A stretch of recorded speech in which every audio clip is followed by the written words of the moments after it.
Hey there, it's Madness, and welcome to another episode of Fuck You, Hillary Clinton, I Hate You. This time we're going to talk about revolutions. Why haven't the people revolted? This country has a rich history of uprisings and revolts. Sometimes they're peacefully organized and effective. Other times they have some sort of violent action attached to them.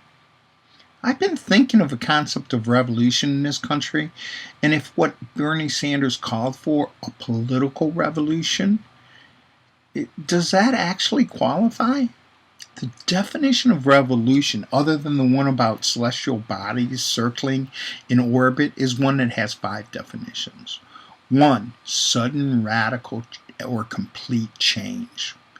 2. A fundamental change in political organization, especially the overthrow or renunciation of one government or ruler and the substitution of another by the governed. 3. Activity or movement designed to effect fundamental changes in the socio-economic situation. 4. A fundamental change in the way of thinking about or visualizing something, a change of paradigm. 5. A changeover in use or preference, especially in technology, such as the computer revolution. I'm sorry, but none of those definitions pertain to the organization or revolution. Think about it. There is nothing sudden, radical, or complete about the change that is being touted in their platform or objectives. No overthrow of a government, no activity that's designed to affect changes in the socio-economic situation. The last 2 definitions don't apply to political situations, but technology and perception. Looking back at history, there were periods of unrest caused by events in our nations that were shaped by changing times. The first major one of the late 19th century was caused by labor, strikes that were met with armed resistance and conflict. In 1877, the Reading Railroad strike led to a massacre by the National Guard of Pennsylvania. Strikers threw bricks and stones and were shot down. 10 people died. In 1885, in Rock Springs Massacre happened in Wyoming, and that was caused by white immigrant miners who were getting paid more than Chinese immigrants. So the railroad decided they would hire more Chinese to replace the white workers. This angered the white immigrants, and they attacked Chinese. 28 Chinese miners died and 15 were injured. The rioters burned 75 Chinese homes. The cost of damage back then was over $150,000 or $4 million in today's money. This caused a wave of anti-Chinese violence around the country. The riots started because of racial prejudice and because of resentment against the Union Pacific Railroad for using cheap labor. Federal troops were sent in to protect the miners and railroad property. The next big strike was in a Pittsburgh area town called Homestead, Pennsylvania, in 1892. This would lead to the biggest massacre in U.S. history until the 20th century. The dispute was between Carnegie Steel and the Amalgamated Association of Iron and Steel Workers. Carnegie Steel was led by a man called Henry Frick, a real fucking prick who was determined to break the unions. As the plants were growing, Carnegie Steel started hiring more workers who were less experienced and non-union, which of course angered the union workers. There had been 2 previous strikes at that plant, which were won by the workers in 1882 and in 1889. In 1889, the Pinkerton's Detective Agency were brought in to protect strike breakers. The Union seized the town and with 5,000 people drove 125 deputized agents away. This emboldened the union workers, and when the collective bargaining agreement came up for negotiations in 1892, management was ready.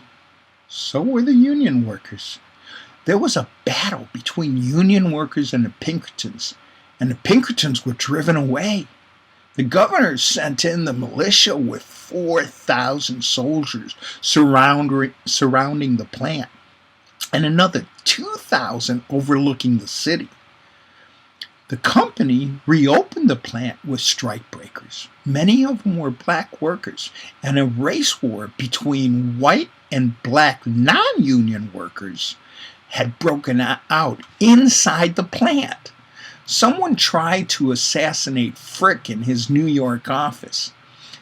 That person had nothing to do with the strike, but it hurt the perception of a union with the public. After all that, the workers voted to go back to work, and the union collapsed because they went back to work for less than they originally were getting. It took 40 plus years for the union to regain their power at U.S. Steel, and in 1942, the United Steelworkers Union was formed.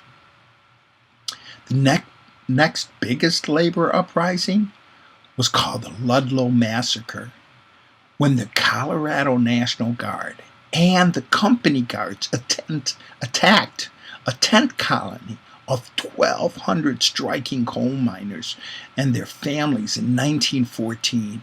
In retaliation for this, the miners armed themselves and began a rampage over a 40-mile area that cost 200 lives. The owner of the mine was John T. Rockefeller. The incident led to promoting of child labor laws and an 8-hour workday. The largest labor uprising was the Battle of Blair Mountain in 1921 in Logan County, West Virginia. The miners tried to unionize, and 10,000 coal miners confronted 3,000 lawmen. The real Mary Harris Jones, Mother Jones, held a rally calling on the miners not to march, but they did, and the bloodbath began. The details are amazing. Something like out of a movie. President Harding not only sent in the army, but sent in bombers, and they started dropping gas and explosive bombs on the strikers and the towns. Over 985 miners were indicted for murder, conspiracy to commit murder, and treason. Union membership went from 50,000 to 10,000. Not till 1935 did the United Mine Workers fully organize in West Virginia, as did many workers during the FDR's presidency and his New Deal. The next wave of uprisings were over civil rights, which began in the 1960s. The Harlem Race Riot in 1964, this was said to have caused other riots in other cities like Philadelphia, Chicago, all over New Jersey.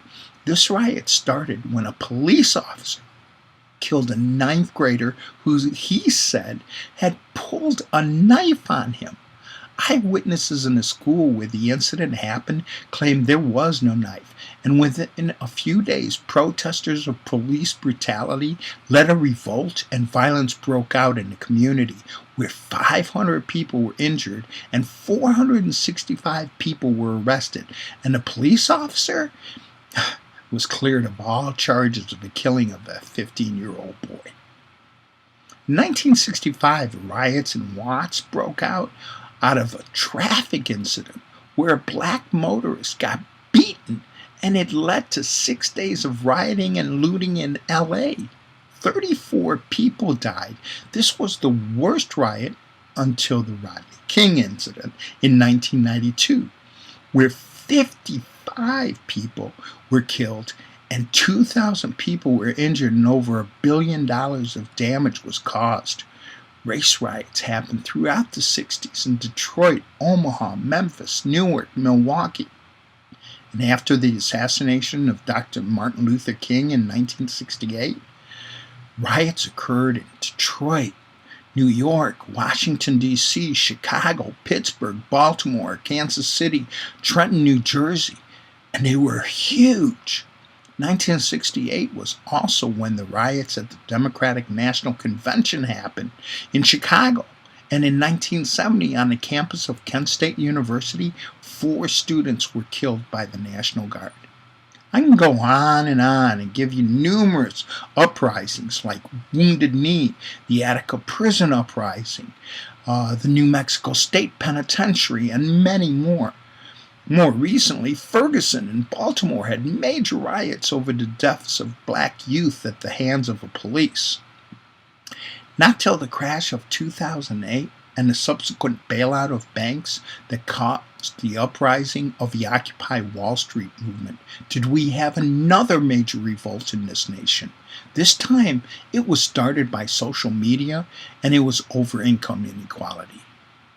The demonstration on the Brooklyn Bridge, Zuccotti Park, and in Oakland, as well as the NATO summit in Chicago, the G20 summit in Pittsburgh and Seattle, and the protest at this year's DNC in Philly are just some of the uprising and revolts that occurred out of this incident.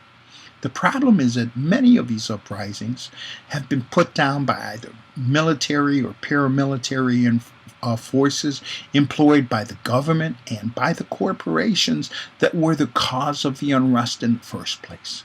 So what is Bernie's Our Revolution? Is it a real uprising or just an organization whose intent is to be invited at the table where the adults eat?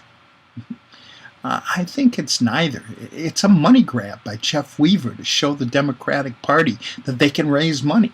So far, it's not working. And Hillary has raised $153 million in 1 month. That's almost as much as Bernie did the whole entire campaign. So what leverage do they have? None. So what can we do? Well, I'll tell you in my next broadcast of Fuck You, Hillary Clinton, I hate you. Stay tuned.